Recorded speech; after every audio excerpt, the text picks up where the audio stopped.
Hey, what's up, you guys? It's your girl, Love Ashe, back with another video. So today we're going to talk about why karmic people in your life become jealous, upset, or even try to create chaos when you no longer need them as mirrors. So when you rise, when you ascend, not everybody going to cheer for you. I feel like everybody here knows that, but some will even resist or resent the change, and that's what we're going to talk about today. So if you haven't already subscribed to the channel, go ahead and do that. Give this video a thumbs up, and let's go ahead and dive in. So at one point, these karmic connections served an essential purpose in your life. They were mirrors, reflecting back the parts of you that needed to be acknowledged, healed, and transformed. So maybe you resonated with these people deeply. Maybe you shared similar habits, similar energy, similar wounds. You might have lived a lifestyle that mirrored theirs, engaged in activities like manipulation, jealousy, like devil card energy, or just behaviors that didn't align with your higher self. Grandma say birds of a feather flock together. So maybe at one point y'all was birds of a feather and y'all was flocking together. We've all been there at one point or time. But the point is, those relationships were there to show you what needed work, what needed to evolve within you. But here's the thing, once you do that work, once you heal and ascend, you no longer need those same mirrors. You know why? Because you've integrated your shadow. You've leveled up. You become more conscious of your thoughts, your actions, and your energy. You are no longer the person you used to be. You've grown beyond the old version of yourself that once resonated with these lower vibrations. And this is where things get challenging with karmic people, because they can't accept the growth. Because it forces them to confront their own stagnation. Because when you transform, when you elevate, and when you step into your power, it disrupts their comfort zone. Your growth becomes a reminder of their own unhealed wounds, their own shadow aspects that they may not be ready or willing to even face. And so they get jealous and they become insecure. And so then they try to pull you back down into these old patterns. They try to drag you to hell, into those familiar energies where they felt comfortable, where they felt more in control. But you've outgrown that space. You've moved beyond it. You see, karmic people thrive when they could see themselves in you. Your mom thrived when she can see herself in you. Your dad thrived when he can see himself in you. That old relationship thrived when they could see themselves in you, right? When you were a reflection of their own energy. They felt a sense of belonging or understanding.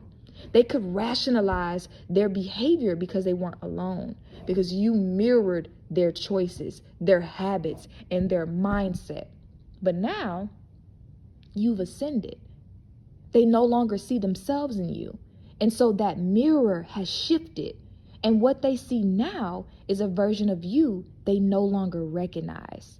And it's a version of you that has chosen to heal. And that is why you are chosen. Because you have chosen to heal. It's a choice. It's a choice to grow. It's a choice to release old habits. And that's where the discomfort and resentment come in. They don't have a mirror anymore to justify their behavior, their habits, or their energy. And when someone doesn't have the validation that they need or that they once had in a relationship, they start to feel threatened. They start to feel exposed. They start to see the gaps between where they are and where you are. And instead of using that as inspiration, they may use it as a fuel for negativity. Does that make sense? Am I making sense? Let me know. And what's so interesting, you guys, is that they're not jealous of who you are now. That's what really just gets me.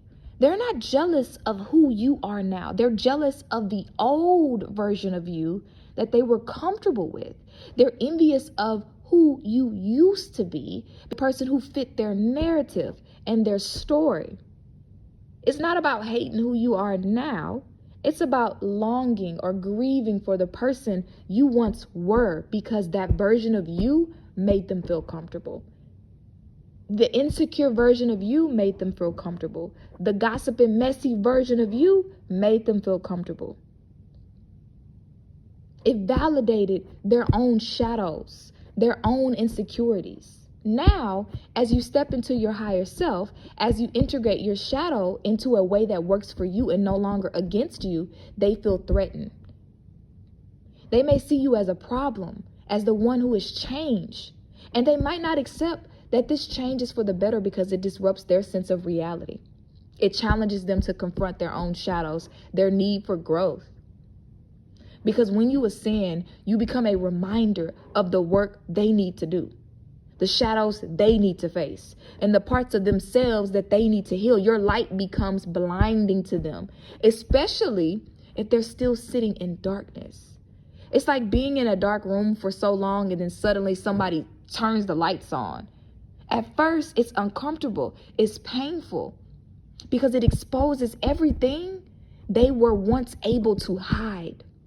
So instead of stepping into the light themselves, they they make a choice to throw shade.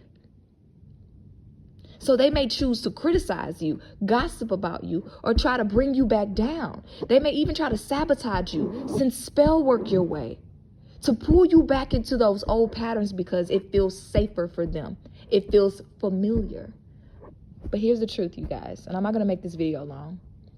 The path of ascension is not for the faint heart. It is not for the faint of heart. You can't be no weak ass bitch, okay? Because when you commit to growing beyond your past, when you commit to rising above lower vibrations, you lose people. You outgrow connections, friendships, relationships that no longer serve your highest good. And that's not something to fear. It's something to embrace, because the fact that you've outgrown those mirrors, those karmic connections, is proof that you've done the work. It's proof that you've moved beyond those behaviors that no longer serve you. You've evolved from the person who once engaged in lower vibrational energies, the person who once maybe was manipulative, maybe was jealous, maybe gossiped a lot, maybe had negative patterns, maybe, had substance abuse, maybe, whatever. You've chosen a higher path, and you've chosen to live in alignment with your truth.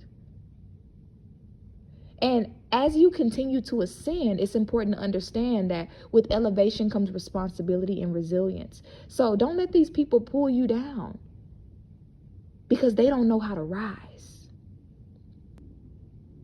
They want to bring you back down to their level for them. That's the only way they can maintain a connection with you. But you've ascended. And with that comes a responsibility to set boundaries, to protect your energy and stand firm in your truth. Your growth is not going to resonate with everybody, and that's okay. It's not supposed to. You have gotten to a space where you have outgrown the need for external validation, and you've stepped into the understanding that your path is your own. And those karmic connections, they serve their purpose. They showed you your wounds. They reflected back the shadows you needed to face, and they helped you grow. But that chapter has ended, and now it's time for you to walk a new path. So that is my message. I love you so much, and I hope you have the most amazing day. If you guys want to book a reading with me, you can book with the information pinned down in the pinned comment. Make sure you subscribe to the channel because I'm going to be dropping so many more of these messages. And I'll talk to y'all later. Bye.